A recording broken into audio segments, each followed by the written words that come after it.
In 1992, 12-year-old Shanda Sharer was a vibrant social butterfly navigating the typical hurdles of being the new girl in middle school at New Albany, Indiana.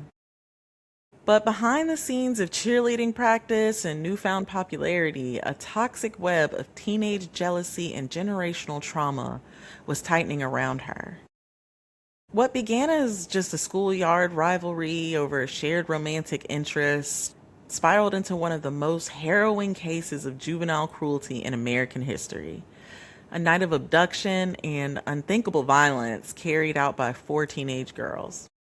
Today, we explore a history that defined the limits of the justice system, the depths of human depravity, and a mother's eventual miraculous path towards radical forgiveness. This is the case of Shanda Sharer.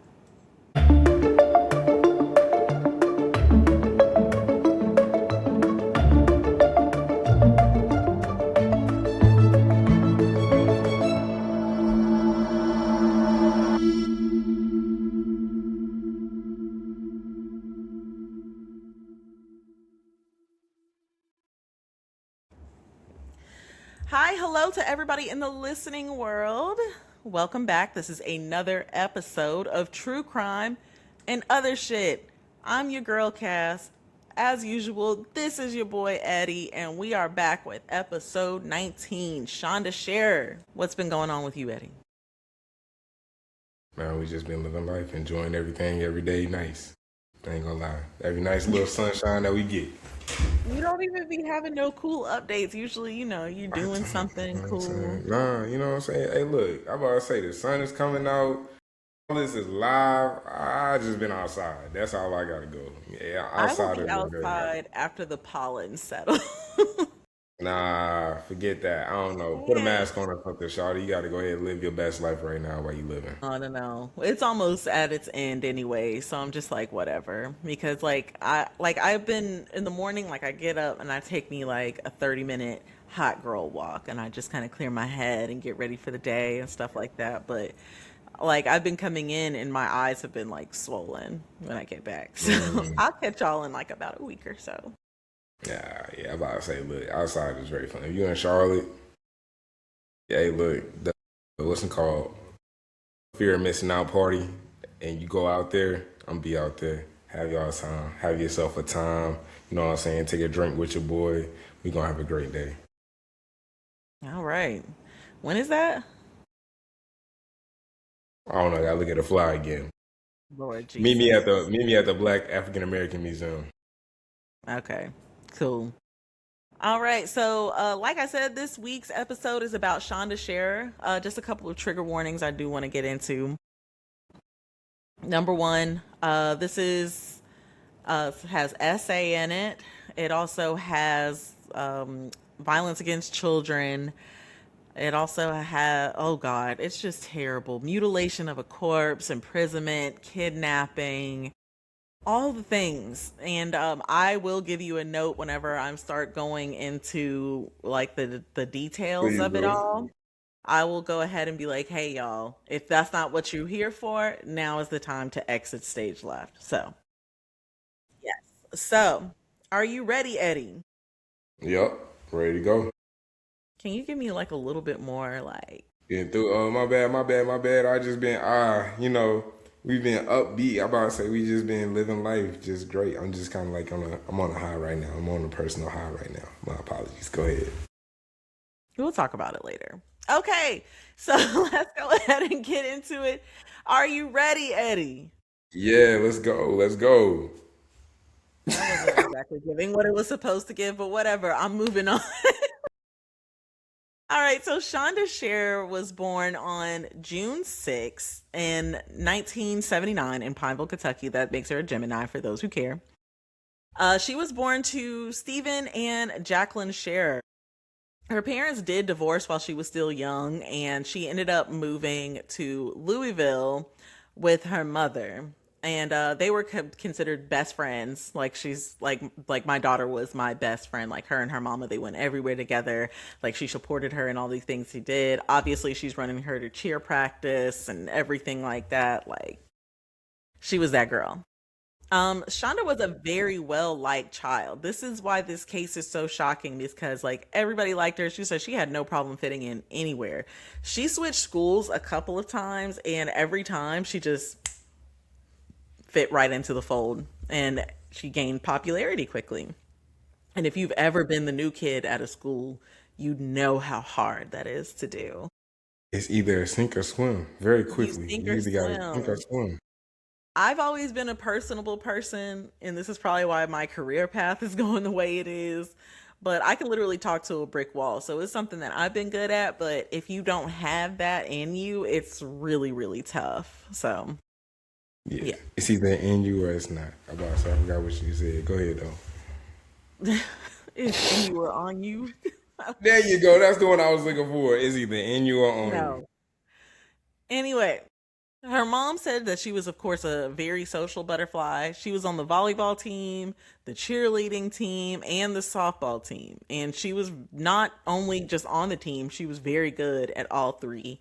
She was an excellent student. And of course, on top of all of that, she's a beautiful girl. I posted her picture for the episode, and you can see like she's a stunning young girl. Like you could tell, like little girl is going places.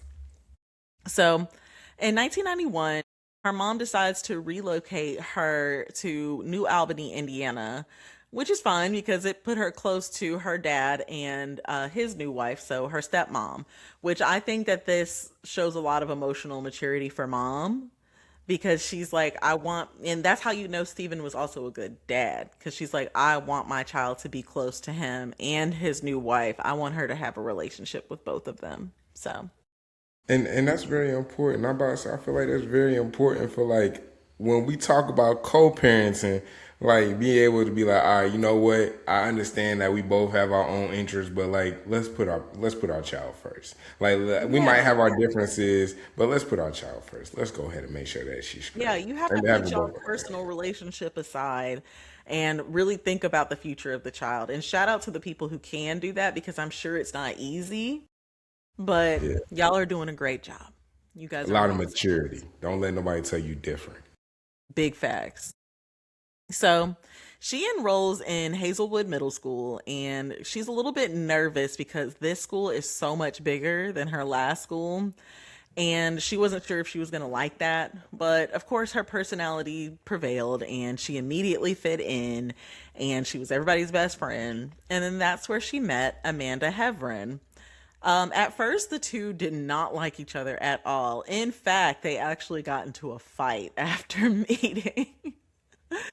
And because they got into that fight, they well, Amanda, first of all, she was known as a bully at school and she was known to pick on younger kids. So she's a little bit older. Amanda's like 15 at this time. Okay. And so yeah, she's Amanda's a little bit of a bully. She picked on the younger kids.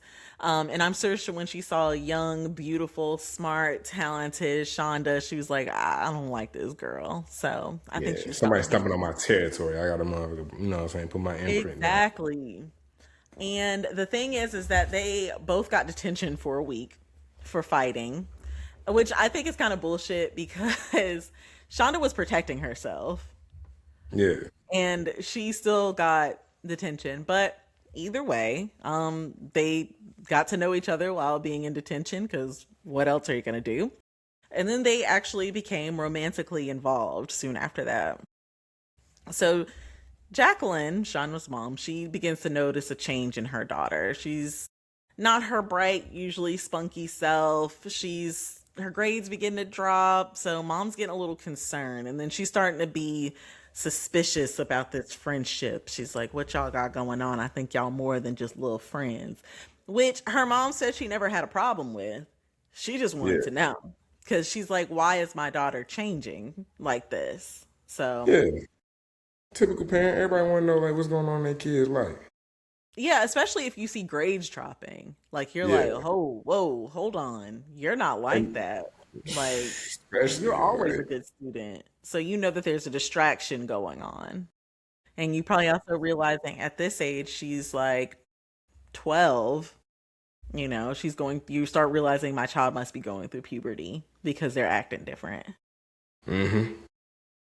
But in 1991, Shonda goes to a dance with Amanda as her date, and that is where she encounters the 16-year-old Melinda Loveless, who was Amanda's ex, which is weird because Amanda's like 14, 15, and Shonda's like 12 at the time, but Melinda and Amanda did date for like a year.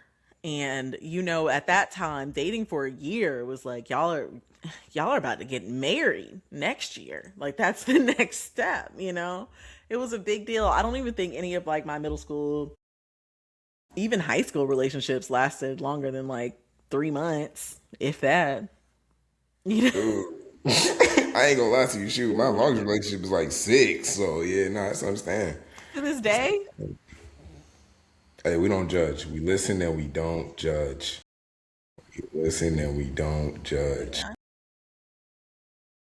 Never judge. You have your judgmental moments, but yeah, we're gonna let that go. We'll talk about that off the podcast. Go ahead though. Yeah.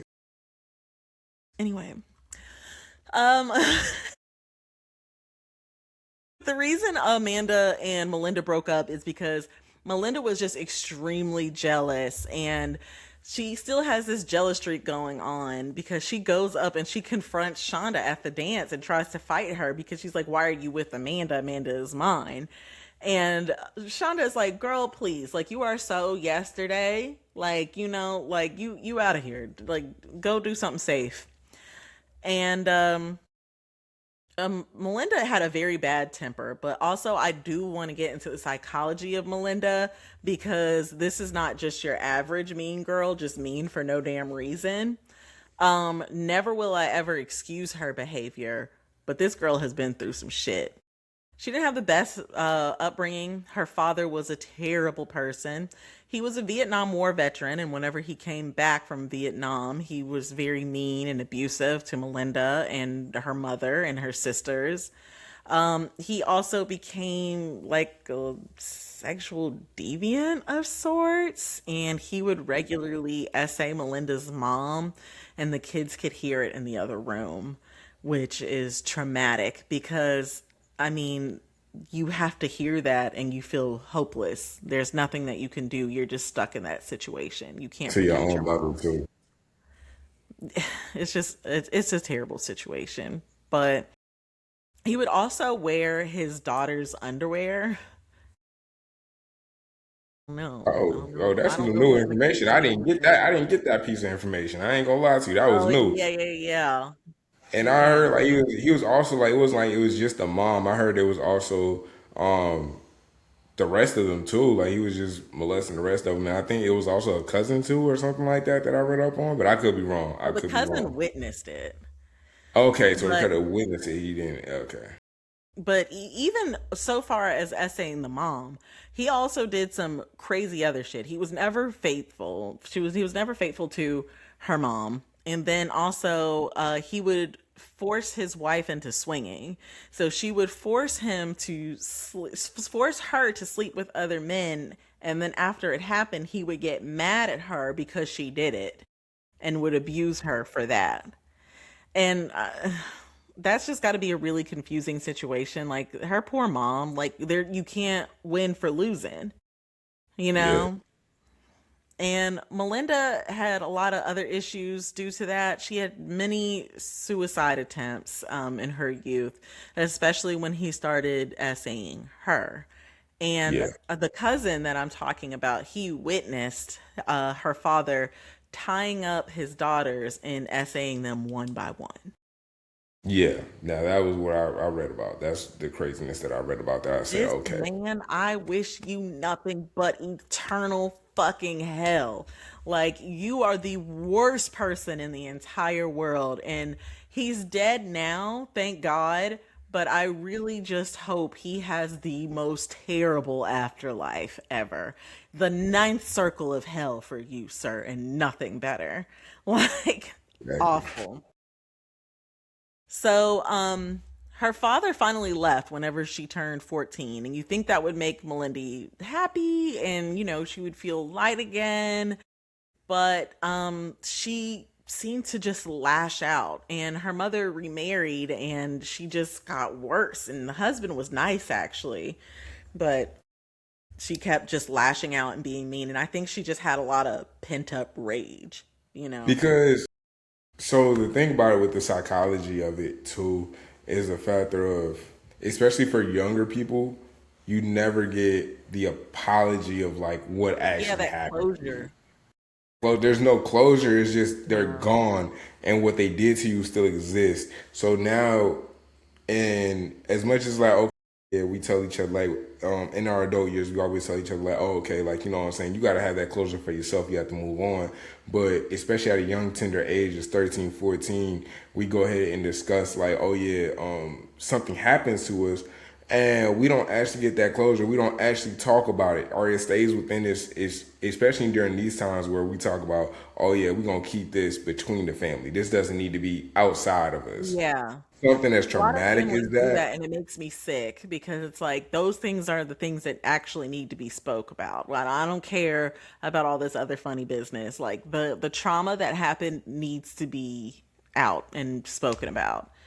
But I can't imagine being, a child and then all of this just abruptly comes to an end, and it's like I didn't, and then no justice was served.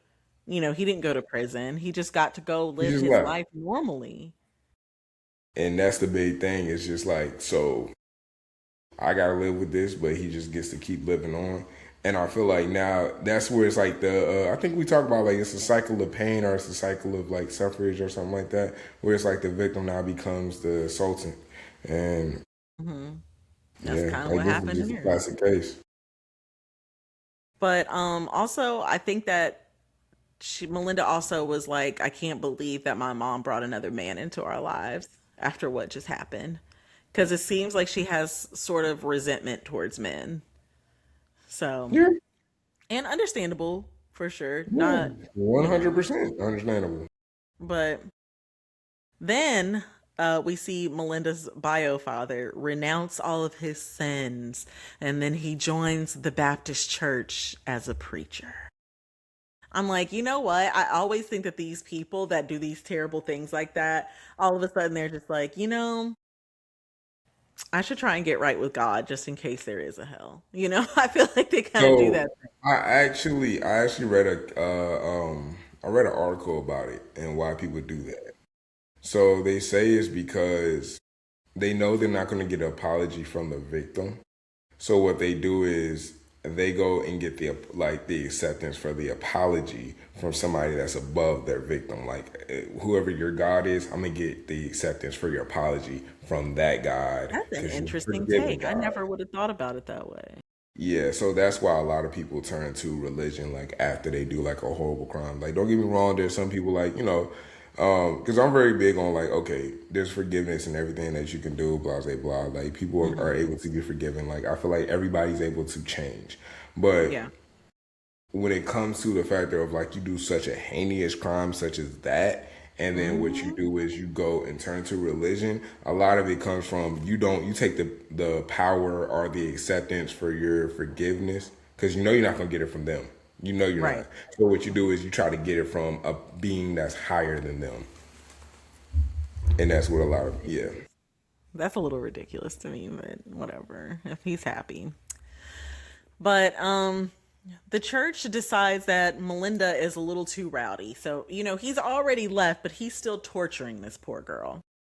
He's like, Mhm. Melinda's behavior is a little too rowdy and we need to fix it. Um, so what we're gonna do? We're gonna give her an exorcism because there's gotta be a demon in there. No, the call is coming from inside the house, bro. The call is coming from inside that. You're the demon. But he thinks that she needs an exorcism, which I was reading and I'm like, how do exorcisms even take place? And apparently you have to go to the Pope. The Pope then tells his homies that, hey, there's an exorcism that needs to be done. And then the homies will come over and then the homies will do the exorcism. They'll read from the Bible. They'll call the demon by his name. This is just what I think in like, movies. But that is like actually how it works. Like Pope's homeboys, and so on and so forth. It's like how that works. It depends. It is like to the actual exorcism because I kind of researched that too. It is torturous as heck for like the actual, let's say like Like, do I believe in spirits and everything like that? That some people may be actually like, oh yeah, they're getting it exercise correct. But for the people that are not actually, and it's just like, let's say a mental illness, let's say it's something on that, yeah, no, the actual performance of it sometimes, depending on how extreme the Pope or what's name they think it is, it can be torturous. It can be as far as burning the victim. It can be as far as, yeah, torturing pretty much the human flesh to get it exercised. So it really just depends on who it is that's doing it. Yeah.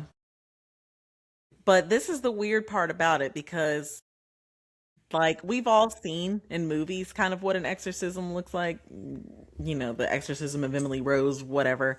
But we see like, the clergymen, clergy women, whatever, they're surrounded by the body, the person is in the bed and they start, doing their work.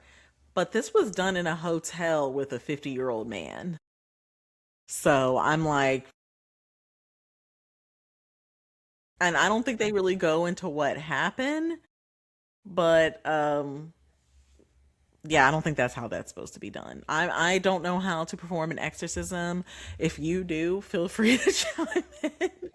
Leave a But comment in the description. Let us know, is it kind of like like let us outside the know normal? the proper way to exorcise a demon. So now back to the dance. So Melinda tells Amanda that she needs to choose between her or Shonda. And Amanda's like, okay, I'm choosing Shonda. And Melinda then pushes past Amanda and walks up to Shonda and puts her finger in her face and says, if you ever try and talk to Amanda again, I'm going to fucking kill you. And Shonda doesn't take it seriously because I mean, if somebody tells me that they're gonna kill me, I'm like, girl, go ahead and try. I'm not thinking about it like it would actually happen, especially at 12 years old. I'm like, whatever. But over the next few days, Amanda starts getting letters from Melinda saying that she really wanted to fucking kill Shonda. So very odd. Where was I at? Oh, so Shonda's mother was seeing this all unfold, and she was like, you know what? I don't like where this is headed. I'm taking my daughter and we're transferring her to a new school. So she puts her into a Catholic school. They enroll her into Our Lady of Perpetual Help. Also, Catholic schools always have like crazy names like that, like Our Lady of Perpetual Sorrow, Our Lady of Perpetual whatever. But after a few weeks at her new school, she automatically sees like an upswing in her daughter. She's making new friends, she's happy again, and she's back to her happy go lucky self. Yeah. So even though everything is going back to normal, Melinda is still consumed by this jealousy, and she is devising a plan to unalive Shonda. And Melinda decides to enlist the help of her best friend, Laurie Tackett. Laurie was very close with Melinda, and they were like best friends. She would always spend the night at her house. Like these two were thick as thieves. So they were always together. Now, Miss Laurie Tackett, she was also raised in a very religious household.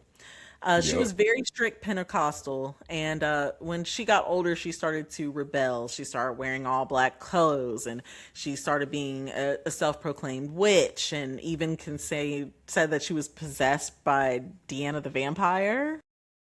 Like, okay, all right. I mean, if that's what you'd like to do, I'm not here to yuck anybody's yum, but that's a little weird. I ain't gonna lie, like you already gotta think though. Like everybody, like when they were young, they all had their own little twitch to it that they You're fan right. fiction went a little too crazy back in the day. I Yeah, will say yeah. that much. Yeah, like people loved I am what's the the Prince name? of Like for Darkness. the Twilight Saga, prime example, Twilight Saga. There are people who probably I'm a still to this day vampire. No, think I'm a I'm part of werewolf. like what's the Edward family? The Cullen family. I'm part The of the covenant Cullens, of the yeah. Cullens. Yeah, like I'm a you know what I'm Cullen. saying? Like there's people who took it too far. So like I can see it. Like we That is always true. allow the imagery get too far. But Yeah, you are absolutely correct. But so they used to hang around a group called the Alternatives, and Laurie was also a troubled child. Her parents were abusive, and CPS even had to be called due to her mom strangling her for changing into jeans at school. Very So religious though. I'm about to say I did read up on her family. Her family was like real religious to the T, to the max. So it was like, yeah, I kind of could see that. Like, especially with the rebellious age of like what, 15, I think she was at that 15, age. yeah.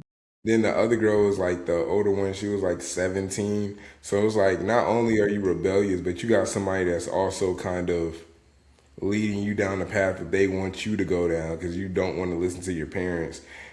And then they start giving you crazy, outlandish like requests. You kind of just like, yeah, yeah, you know what? We down with it. We gonna do it. Yeah, it's Yeah. just recipe for disaster.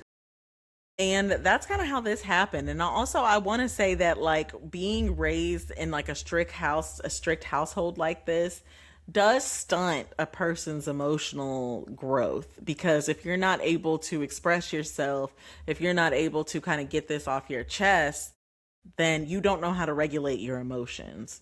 And I feel like she doesn't know what's too far because like her mom always took it too far.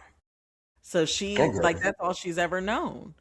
And am I Yeah. excusing her behavior? Hell no. But I do see how the psychology in her brain, how this possibly could have clicked to her and been like, yeah, that The makes end sense. is what gave me her redemption arc. That like, what I'm saying, her and the other girl. Not the one that did the killing, but the other one. There's one more that I think you about to introduce. Oh yeah, But they we'll gave get me the to it in a redemption sec. arc. Yeah. But yeah, so soon after that, Laurie actually drops out of high school and she's diagnosed with BPD, uh, borderline personality disorder, which does not make you kill anyone, by the way. I know a couple of people with BPD and they're actually pretty chill people. Like, I've never felt like I was in danger, even when they're off their meds. I've never felt scared or worried for my life when I'm around somebody with BPD. But she was somebody who also self-harmed. She spent some time in the psych ward. I think she's been to the psych ward a couple of times because of the trauma that she faced. She just was not able to walk the line because it feels like the line always moved in her household. So I think that just drove her kind of nuts in a way, and she had to go to the psych ward, which time in the psych ward kind of sounds like a vacation right now, but well, in a mental health facility, not a hospital. Because I know my cousin, she's a psych nurse. She's going to listen to this and be like, girl, no, you It is don't. not. Listen, I'm about to say it's and the crazy part is it's the people. I remember I listened to like this one little video reel about a person who went into the psych ward and they said, yeah, I got room with this one person. I had to tell them I would kill him immediately because at this point he scared the crap out of me. Side note, so we're gonna sidetrack a little bit. But Buddy said that he went into the psych ward and he said, I thought I was crazy until I went in there and then I seen real crazy. Everybody thinks they're a phantom until a Chrysler 300 thinks it's a phantom until a real phantom pulls up. Then all of a Okay. sudden they realize, yeah, no, this is not it. He Oh, said he went in there and at first it was like, oh, okay, like, one of the girls that he knew, he was like, oh, okay, like, oh, yeah, cool. They put him inside the room. He went to bed, and the other roommate just kept talking to himself. He said, all right, I'm like, that's a little weird. But he went to sleep. And then when he woke up, the dude was sitting on top of his bed, like facing the wall, talking to the wall, and kept looking at him and then looking back at the wall and talking. He said, yeah, I told them the next morning, get me out of there, I'm going to kill him and me. Immediately. The psych ward is nothing to play with. This like, yeah, no. If you think I'm you going to crazy, kill you will be him crazy. and me. Like, bro, don't get me out of here. Oh, Immediately. Give me my man. own solo room. So Right. yeah. But, sorry, I would be so scared. I don't know what I would do In the if I middle saw. of the night, you want to sit here and sit on my bed, at the foot of my bed, and talk to the wall and look at me, and then talk to the wall like, and think about it. Like it's not one of those like, oh yeah, I I'm used to hate talking it when to my you. nephew did that, and he's a little boy. Like he used to try and wake Yeah, me up and like be like, "I need some juice or something," and I'd be like, "What the fuck are you doing?" You know? we're talking about somebody that's your same age. You imagine you like 16, 17. There's another Yeah. 16, 17-year-old there with you. And like, I promise you, I've been sleeping. When they say one eye open, both eye open. Because what do you Right. mean you're talking to the wall and looking at me? Because what are y'all discussing? This how And I'm then you sleeping also right here. whispering it This how I'm sleeping. the rest of the night. Yeah, I sleep when I get to the guard. Guards! Guard! Back to the story. Back to the story.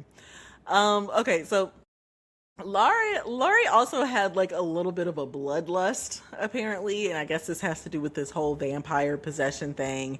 And Melinda knew this, so I think that Melinda was like, I know exactly who to call to be my accomplice in my murderous endeavors. So of course she's like signs on board.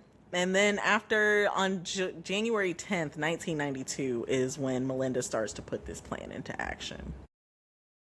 So, Laurie went to go watch a band at a skate park in Louisville with two other friends, the 15-year-old Hope Rippey and her friend, Toni Lawrence. So these two, they are besties. They have been inseparable since kindergarten. And this was actually Toni's very first time meeting Laurie.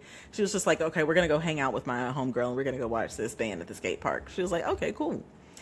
And this is just a little side note. Like Toni was a little thrown off by Laurie because big personality to think you're possessed by a damn vampire.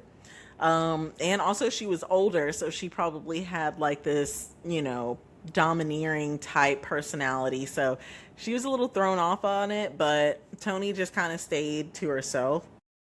Also, Toni had a very hard life herself. She had been SA'd at 9, and then just a year prior by a teenage boy. She's been SA'd twice in her life already, and she's only 15. God bless her. And I have a lot of remorse for Toni, and you'll see why. But both Hope and Toni were good kids nonetheless. They had good grades. They stayed out of trouble. Like, they weren't the person who you would think would be involved in this at all. So, Hope started hanging out with Laurie's alternative group, and then her parents didn't like that, but they're just like, whatever, this is a phase. Hopefully, this will blow over. Laurie went to go pick up Hope and Toni, and then she asked Toni if she knew. And Toni was like, hold up, what am I supposed to know that I don't know? I need to know what I'm supposed to know. And Niggas. she's like, oh, we're going to kill a little girl tonight. And Toni's like,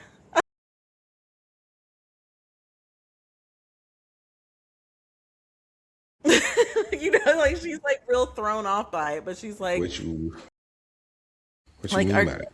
what do you mean by that? Like, clearly you're joking. Yeah. So Toni still just kind of sits there and she's like, all right, I'm going to just have to watch these two. What the hell did Hope got me into? But whatever. And then they pick up Melinda, and Melinda pulls out a kitchen knife, and she's like, "This is the knife that I'm going to use to kill the girl." And Hope and Toni are like, "Well, nah, we ain't even sign up for this." And Melinda's like, "Yeah, whoa, JK, guys, I'm just kidding. We're just gonna intimidate this girl a little bit, and, it's just like not even that serious." And so they're like, okay. So they drove to Shanda's dad's house, and Laurie, well, Shanda was at her dad's house, so they drove over to her dad's house. And Melinda doesn't want Shanda to know that she's in the car, so she's hiding in the back under a blanket with a knife. And they go and ask her to come out, and she was like, hey, like, Amanda told me to come over here and let you know that she's waiting for you at Witch's Castle, which Witch's Castle is just an abandoned house, and it's like right off the Ohio River. Yeah. And she's like, yeah, okay, like, look, my parents are still awake. Wait until like 12 or whatever, and then like come back. And she's like, okay, cool, cool. And I don't know, if somebody was like, your ex is waiting on you at an abandoned house, I'd be like, I'm in this house like a child of God. I'm in my robe clutched. All right. My Bonnet. ex know better than to ask me to come to an abandoned house. Let's keep it Everybody very knows simple. the better than to ask me to come to an abandoned house. Like, This is an yeah, African American household. I'm not my ex doing know that. better than that. My ex know better than that. She know me better than that. I ain't Okay. going through that. I'm not going. But She know where I live. She got my address. Tell me be right. outside on the porch. So the girls go watch the band play. Apparently Laurie and Melinda hooks up with two boys that they just met there, which is weird, but whatever.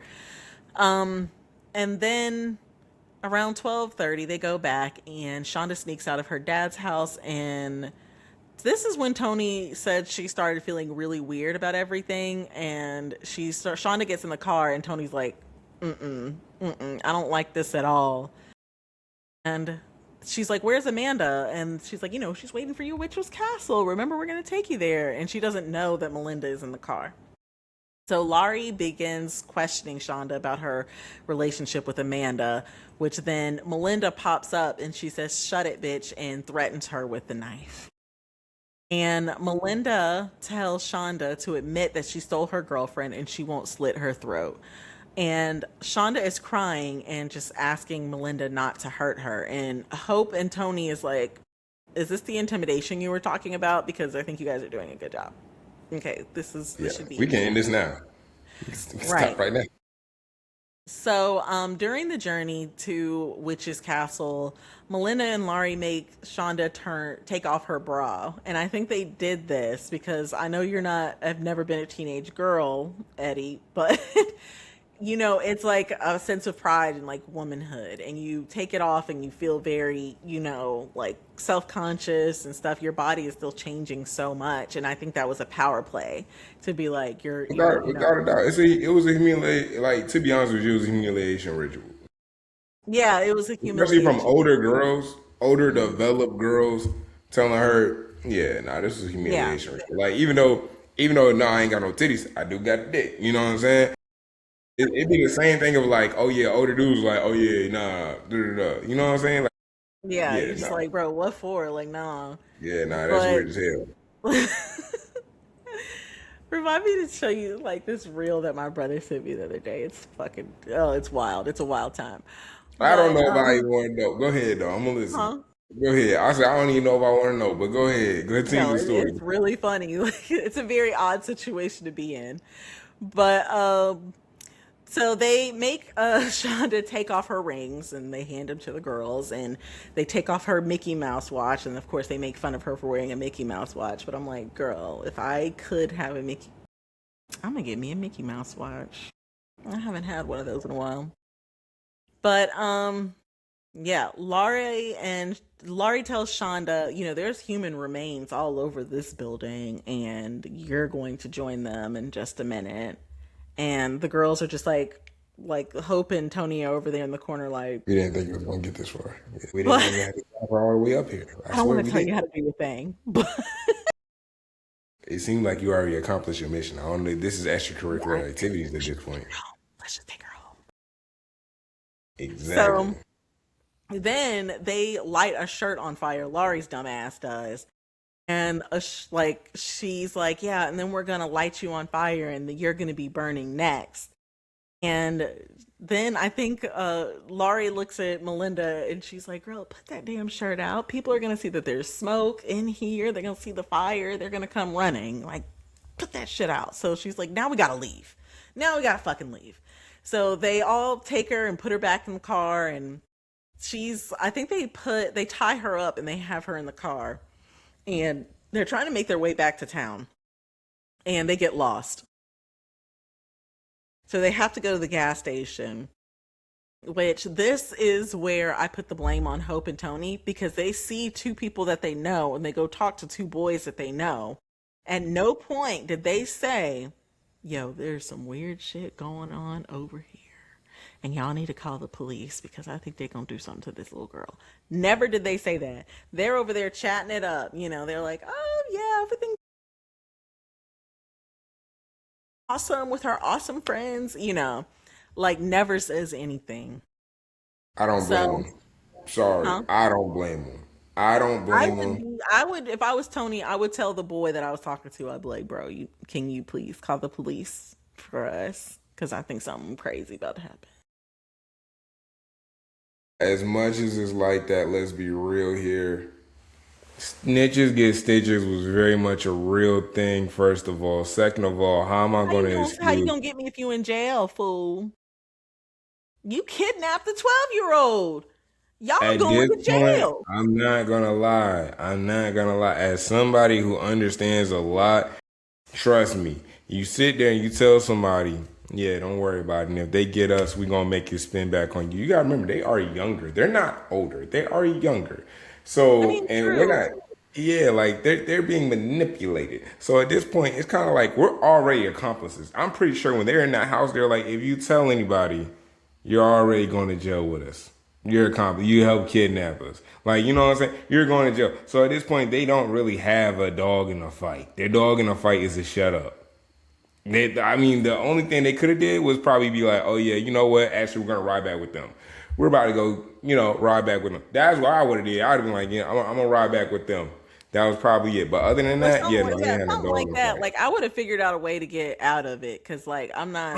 Dog, but Yeah, you got to say something. But they drive back to Madison and they take Shonda into the woods and they tell her to strip. And y'all, this is where it starts to get a little messy. So if you guys want to opt out of this part, it gets a little graphic. So please go ahead and yeah. Wait, what is this? we not gonna get too graphic. We got limits. We No, ain't no, gonna no. do You that. know I never get too graphic, but some people are very sensitive to the trigger warning, so I definitely want to put That's what that I'm in place. saying. That's what I'm saying. So if you are sensitive to this type of information, this is your out. This is where you take your leave. Okay, I'm gonna give you 5 seconds. Okay, so Melinda starts to beat Shonda first with her fist, and then she knees her in the mouth, which cuts up Shonda's lips. And then I can't even imagine what's going through this poor girl's head, but she takes the knife and she slits Shonda's throat. But the knife is too dull. This dumbass didn't know that you would need a sharp blade. I don't know why she thought it would cut like paper, but whatever. But Shonda survives this, and remind you, this is a 12-year-old baby who's going through this. And for some reason, Hope decides that she's going to get out of the car and help. So dumb. So Hope holds Shonda down, and Melinda and Laurie takes turns stabbing her repeatedly. And then they put her body in the trunk and drive off. So Shonda regains consciousness in the trunk, and Laurie pulls over to the trunk and she stabs her a couple more times and closes it. And they like do that, like I think she wakes up 2 times on the way back to Laurie's house. And yeah, so they go back and she's passed out in the trunk. So they decide that they're going to go out and they're going to go back to Laurie's house and they're going to have sodas. Cuz that's what you do after you murder somebody. You get you a nice cold soda. So they return to the house. Shonda's in the trunk, soda, and then they decide that they're going to go back out for a joyride on the countryside with Shonda still in the fucking trunk. I'm like, what the hell is wrong with y'all? Like, y'all stabbed this girl, and you're like, I know what we need now, ladies, a joyride. Like, that's because, like, what sense does that make? But they can actually tell that Shonda is still alive, and they can hear her crying in the back, and they stop to check on her, and Shonda actually sits up in the trunk, and her eyes begin to roll back in her head, and she's starting to lose consciousness again because she's losing so much blood. And Yeah. they just close the trunk. She can't speak, but she can only cry. The poor girl. Laurie then beats Shonda again with the tire iron, and Laurie said that she can hear Shonda's skull crack, and then she makes Melinda smell the tire iron. So they carry on with this joyride for several more hours, and they realize she's not dead, so they take turns beating her and continuing the joyride. Now, remember, Laurie has no connection to Shonda at all. So you're literally just doing this on the strength of Melinda alone, which is very, very odd to me. And they go back to Laurie's house, and then Laurie's mom wakes up, and then she begins fussing at Laurie because you were out all night, and then you brought these girls over to my house, and I don't even know them. And she's like, take those girls home. So Yeah. Laurie's like, okay, cool. Like, she starts taking them home, and she pulls over on the side of the road, and she's like, hey guys, do you guys want to look at Shanda? And Hope is like, yeah, yeah, let's look at her. Let's see. So they open the trunk, and they see that Shanda is still passed out, but she sprays Windex on Shanda and her wounds, and she says, not so hot now, are you? But they don't realize that she's still alive. And so they're like, okay, we got to get rid of the body. So we got to burn her. So they go to the gas station, they get 2 Pepsis, 2 liters, and then they empty them out and they fill them with gasoline. Toni is still not wanting to get involved, so she doesn't look at the body, she doesn't touch it, she doesn't do anything. Yeah. She's paralyzed with fear. And they wrap Shonda in a blanket and they drag her out into a field, and they don't realize that she's still fading in and out of consciousness. Hope then covers her in gasoline, and Laurie lights the blanket on fire. Shonda, even though she's in bad shape, she is so terribly injured. They can see her still visibly trying to get to her feet. The resilience in this little girl, the will that she had to live and continue to fight. She tries to get to her feet and then falls, and the girls walk back to the car laughing and leaves her burning and drive away. But Melinda wants to go back because Melinda's like, the flames went out kind of quick, so let's make sure she's dead. Shonda was not dead. She was still alive. And so then she pours the rest of the gasoline on her and she lights the flame again. And Shonda's last words before she passed were, Mommy. The only thing that girl wanted was her mama. The one person who, like, protected her like no other. She just wanted her mama. So then the girls decide, you know what we need after committing a murder? Breakfast. So they go to McDonald's and they go have breakfast, even making jokes that the burnt sausage looked like Shonda's face. What in the almighty fuck? But whatever. Now, remember, it's January 11th, 1992. So after they get home, Shonda's remains are actually found immediately. Yeah. It was 2 brothers who were going hunting, and they thought it was a mannequin. It's never a mannequin. That's what I read. Huh? Yeah, I'm about to say that's what I read pretty much. Like they thought it was like somebody just throwing out mannequin parts and they're like, oh, okay, boom, XYZ. But as they got closer to it, it kind of just like it was recognizable that, oh, this is actually a body. Yeah. And as someone who actually used to work in retail at the mall, we used to just throw mannequins wherever. Sometimes we just stand them beside the dumpster if we were done with them and getting new mannequins. So it's like, it's not unrealistic. And people would steal them all the time, of course. Yeah. So, I was just whatever. But yeah, the boys found her and they were very confused because they saw her body was posed in a very sexual manner,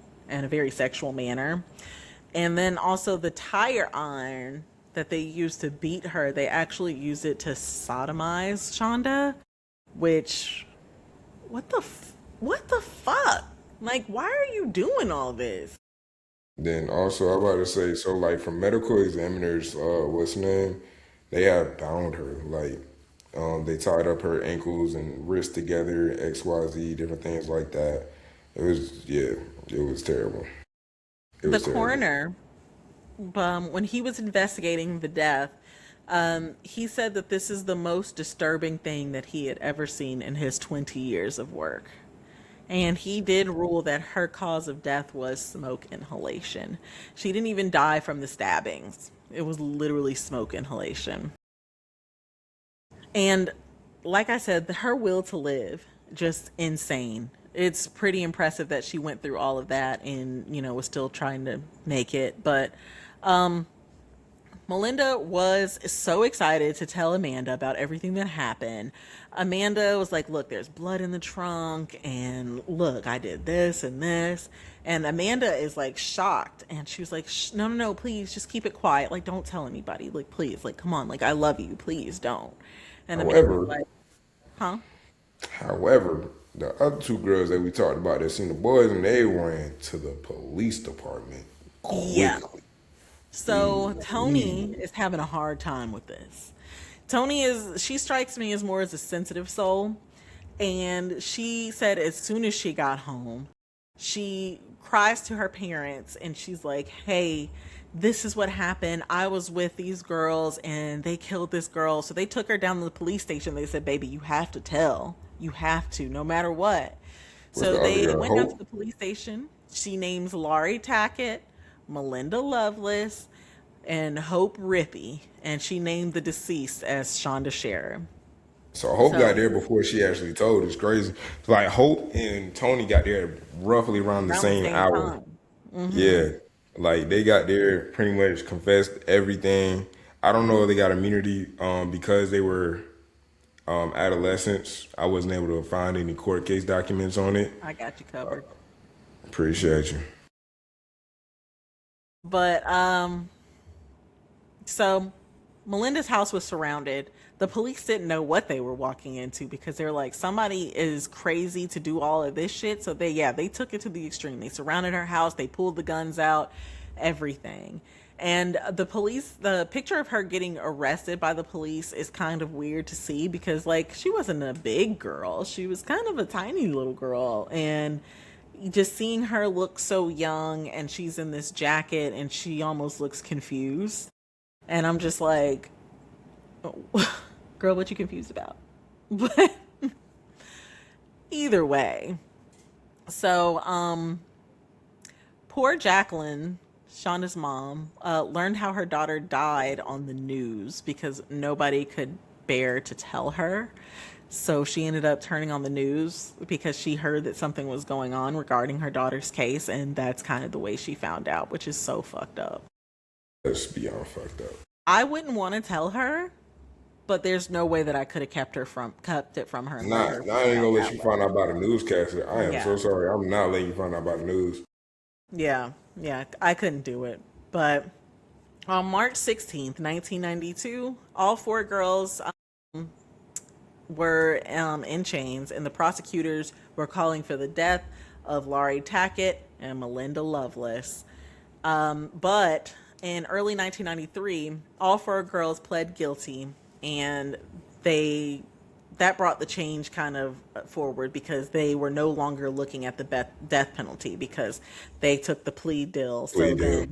then I was like, you The only two that should have got a plea deal, and when I say like the only two that should have got a Hope and plea Toni. deal, Hope and Tony is the only two that should got a plea deal. But in the same effect, it shouldn't have been no crazy. Like I ain't gonna lie, you at least got 20, and for the two that did it, life. Like Yeah. I promise, Yeah, as a yeah. prosecutor, it would have been fraud. Y'all would have been fraud if I was prosecuted for that. Hell, Yeah. dog. There's no way in hell, dog. I mean, like, think about it. Like, these are very serious crimes. I mean, confinement and torture of a human, arson, kidnapping. Like, They're these are going heavy back. hitters. They're going back. As soon as they said, "Oh no," like they burned them once, went back, burned her again. She didn't even die from the burns. She Death. died from the smoke inhalation. That would have been, oh yeah, there is no death, like there is no plea deal for the other two, but I can give a plea deal for the two that came forward because at least you came forward within 24 hours and helped us find the body, help us find everything. Cool. I'll give y'all 20 years, 15, 20 years. Me, if I'm on that jury, they're going to be pissed off at me because we're There not probably going is no home. jury. That girl If has, it's a that plea deal, there is motherfucker no got to jury. put down. She If got to there's a be, plea deal, there's no jury. So it was straight attorneys versus attorneys. I don't care who the fuck your attorney is. You're getting the death penalty. Like, there's no way. And I would have made sure, like, I don't know, that's just me. Like, there's no way you're getting out of that. Not with that. exactly. At least life without no parole. The fuck are we So here's talking how the about? sentence shakes out. So Hope Rippey is sentenced to 60 years, which is reduced to Okay. 25 when she appealed in 2004. And she was released actually in 2006, which she only served 14 years. Um, she was an accomplice, so I feel like Hope should have gotten more time. I'm trying to remember which one was Hope. Hope was the one who stabbed her, Tony's best friend. Not Melinda, not Laurie. That's what I said. I thought Hope and Tony was the one that went to the cops. Tony did go to the cops. What's the other one that went to the cops? Hope. So that's what I'm saying. I thought Hope and Tony were the ones that went to the cops. They didn't go together. No, they didn't go together, but I didn't think that they were the ones that stabbed her. The ones that stabbed her was the other two. I could be wrong though. I No, could be oh wrong. wait, no. No, they didn't help, but she held her down while Melinda and Stabbed her. Laurie Okay. stabbed her. Yeah, there we Got it, go. got it, got it, Okay. got it. Okay. But I feel like, she should have served her 20 just because she was an accomplice and you held that girl down while she Yeah, was that girl crying down. and also you're spraying Windex on Shorty. Yeah, you gotta sit, babes. Oh, she was the one that sprayed Windex? Oh, no. So you got to You sit for gotta that 20. sit, babes. Gotta You sit for that got 20. to. Sometimes, we can't deny parole. I'm so sorry. We can't deny parole. Like, I I feel put like, it in my notes. She held her down. She carried the body. She poured the gasoline, and she sprayed the Windex. Baby, you oh gotta sit no. down. You Hmm. got at least 15. You at least got 20 to 15 that you just not missing. That you're not But missing. here's the kicker. So in prison, she found God, and that apparently is what aided in her early release. What did we talk about earlier?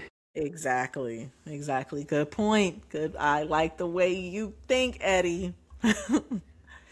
So, due to Toni Lawrence's cooperation, she only had to plead guilty to one count of criminal confinement. And while waiting arraignment, she actually attempted suicide, which tells me that, like, sis was really hurting bad. She Which really didn't one? want to be a part of this, Toni. Tony committed suicide. She tried. Okay. So trigger warning, overdose. So she actually took some pills and she tried to overdose, but she ended up just getting sick and she actually was in a very comatose state and she was in intensive care for 11 days before being transferred to a mental health facility. So she did go to prison. She was released in the year 2000, only serving 9 of her 20 years. Respectfully, I out can of agree. all of them, I can agree. And, Yeah. and and all I can tell you is like I'm gonna hold that until like you ask me like what's my message for the end. I'll hold that till then. Go ahead. Okay. But yeah, so I thought that 9 out of 20 was pretty good. But now for our girls, Laurie and Melinda, they were both sentenced to 60 years. They did separate hearings for both. And of course, they just blamed each other the entire fucking time and because they have zero accountability. Amanda Heverin, she ended up bringing up evidence against Melinda and was like, look, these are the letters she sent me saying that she was going to do it. And she just wanted to make sure that Melinda's fate was sealed. Like, she wanted to make sure that Melinda did not see the light of day ever again because she's like, Shanda didn't deserve that. But they were both ended up being held in Indianapolis Women's Prison. So in 1994, they both appeal. I don't know why, but they decide to appeal. And they Hmm. bring up like the whole sob story of, I had so much childhood trauma and I feel like this should be examined and then our sentence should be reassessed. But the judge literally saw the appeal and threw it out and said, no, I uphold my original sentence. The judge said, I said what I said. And then they try again. Well, Loveless tries again in 2008. Laurie kind of gives it up. She's like, whatever, fuck it. Like, we here now. Like, the judge obviously does not fuck with us, and that's fine. I get it. But, yeah, that 2008 appeal didn't go anywhere either. The judge said, now, damn it, I said what I said. Hmm. So Laurie told the media that she didn't know Shonda at all, and she didn't know that this was gonna happen. But nobody really cared because she just isn't taking accountability for her actions. Like, girl, you murdered someone. No, not even Take worse. You tortured accountability somebody. for it. I You feel like tortured everybody would somebody. have respected you more, and she might have even gotten a lesser sentence. Like, I fucked up, you know? No, no, Like, not like much less. I'm just saying, like, she probably would have gotten out a little bit early if she would have actually no, showed remorse. Remorse holds no, weight. Remorse holds weight. no. Not in this case. Not in this case. It was Nah, still just the most awful thing in the world, but nah. I feel like somebody would have pitied her somewhere. Me, personally, I would not have pitied her one fucking bit, but somebody probably would have. No, not even a little bit. Not an ounce. Not even a drop. Like you know, how, like this is the drop that when they say when you go to hell and like all you ask for is a drop of water. This is the drop that I'm denying. I'm not even. I'm. You're not even getting that. Sit in that jail. Sit in that jail. So So then check this. Laurie was released 26 years later, and she was Hmm. actually released on the 26th anniversary of Shonda's murder. So Shonda's mother, she was filled with rage and hate, saying that, like, she, hated Melinda and she just, whatever, like, I want her to die. But after years, her mom kind of starts to soften towards her daughter's killers. And her friends, Jacqueline's friends, are like, how could you? Like, she killed your daughter. And she's like, look, I can't just sit here and stew and be angry for the rest of my life. I have to find peace within this.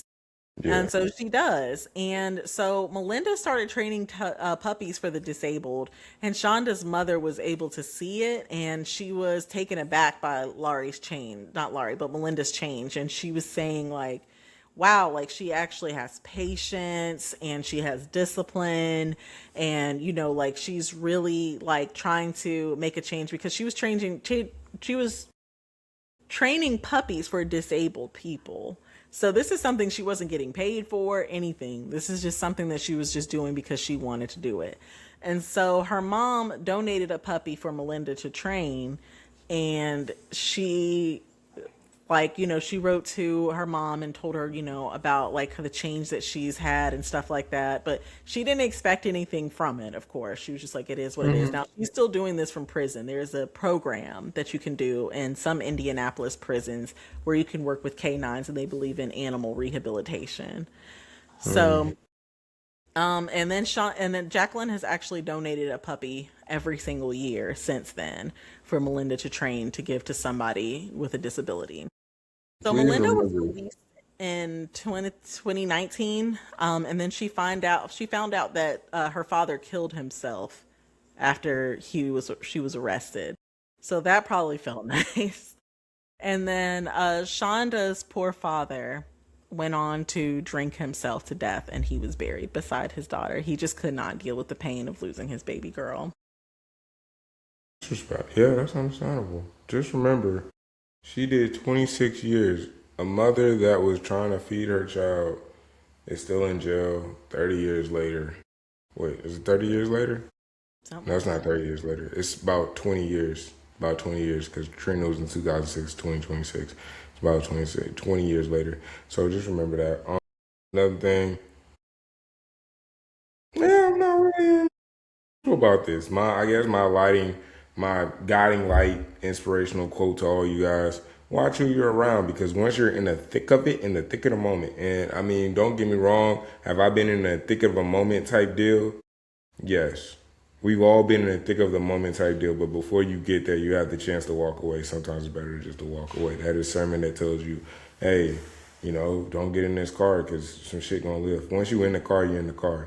You remember that scene with Boys in the Hood? He hopped in the car. Not everybody's gonna let you out the car.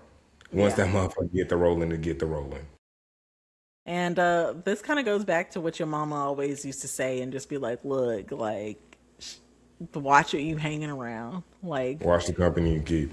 watch the company you keep. And I remember I used to always be like, oh my God, like, whatever. But I definitely did heed that warning. And also, like, I'm glad that they told me that because I probably could have ended up in some really terrible situations. Yeah, because as much as it is like, oh yeah, like oh in retrospect, why didn't you just hop out? Why didn't you X Y Z? I've been What in did crazy you situations where I'm in the back of the car, they telling us what the heck we about to do. God just looked out for me. I ain't gonna lie to you. God just Right. looked out for me. But in the same effect, once you in the back of the car and they already start talking about it, if you try to hop out that car, you might not make it Not out getting that out. car. Like Yeah. now you the person that they want to go ahead and get. You know what I'm Right. saying? Because now you know the plans. What? Like I'm not letting you out this car alive. Oh, so Okay. that's Right. why. No, that's why I was like, do I know? Like that's why I was like, as much as it's like, oh yeah, like they could have did this, they could have did that, in the heat of the moment, especially, remind you, they are kids, they are 15. Like it's kind of like a, I'm in this now. Like I really don't have a choice of getting out of it. And But also, the like, getting quickest, out, like, yeah, that might have also been like some embarrassment. And, embarrassment felt super heavy when you were young.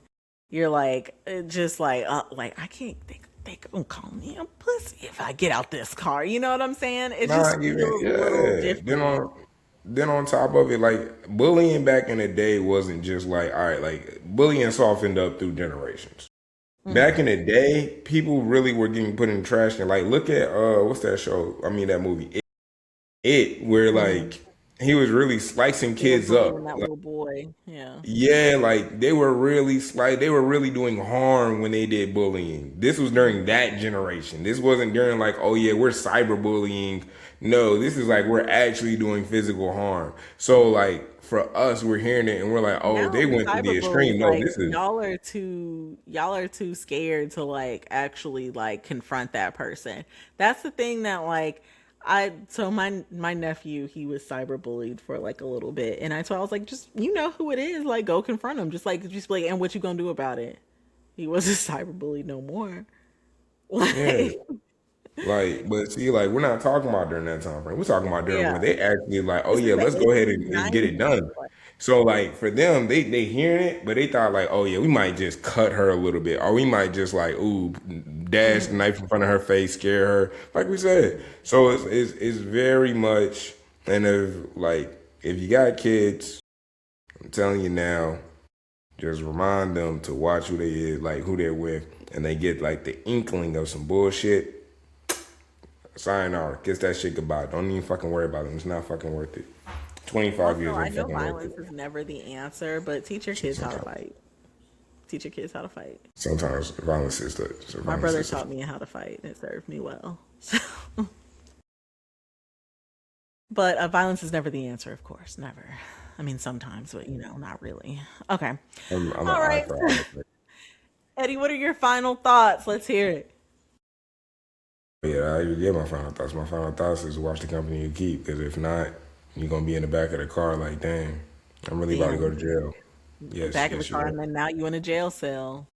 Yeah, back Life of the comes car at to the you jail, to the fast. pipeline. Life come at you fast. You thought you had your whole life in front of you. Thought you was gonna graduate, huh? No, no, you're not. Right. You're going to Nope. jail. None of that. Now, Laurie, when she got out, she was like 43. Her whole life is gone. Exactly. Yeah. Life come at But you whatever. fast. All right. Well, thank you for joining us on this wild ride this week, guys. Follow us on Instagram at truecrime_OS. Follow us on TikTok at truecrime_OS. We're also on YouTube if you want to see our beautiful faces at True Crime and Other Shit. And then what else? Email us if you have questions, case, job opportunities, if we can, like, also if you guys want to promote your business, like, hit us up and we would love to No, for shout you sure. out. We'd love to run an ad for you. So just let us know. And that email address is info at truecrimeandothershit.com. And that is like the word and, not the ampersand. There you go. Sometimes you got to be telling people stuff. Oh, that's But a very true fact. we appreciate y'all for joining us, and we will be back with another case next week. Okay, bye.